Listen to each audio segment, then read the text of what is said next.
the limelight. Our culture editor Matthew Kane has been to the Edinburgh International Book Festival to find out.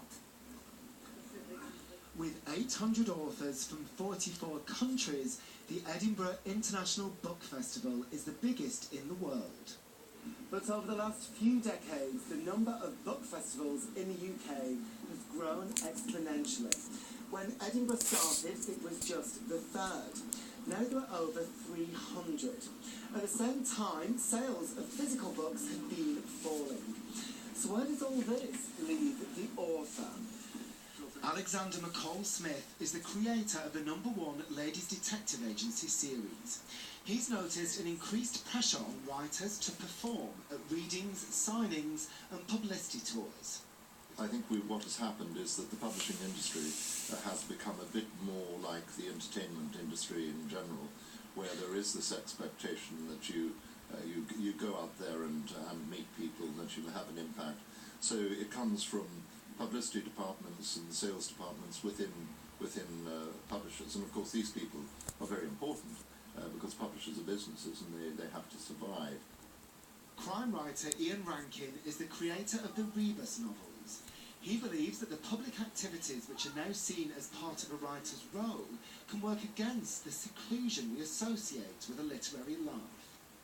I'm sure I'm not the first writer to say this, but it is a Jekyll and Hyde existence where you spend half your year in complete isolation writing the book and then half your year apparently being gregarious and outgoing and doing interviews like this and travelling all around the world meeting readers. And writers don't become writers because they're gregarious, outgoing people. They become writers because they're usually quite introverted and shy. Of course, not all authors are introverts who love writing in their secluded garrets.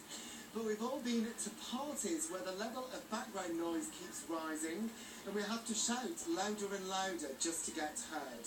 And the problem with this kind of party in the publishing industry is that certain kinds of writers thrive while others struggle. But many authors, such as novelist A.L. Kennedy, believe that if writers can perform at festivals, this can benefit their work. It's hugely positive if you can perform your work to an audience and, you're in that tent and, 500-600 people are liking your stuff right there at the time.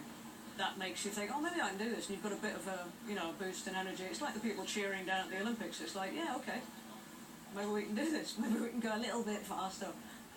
And shy writers needn't despair.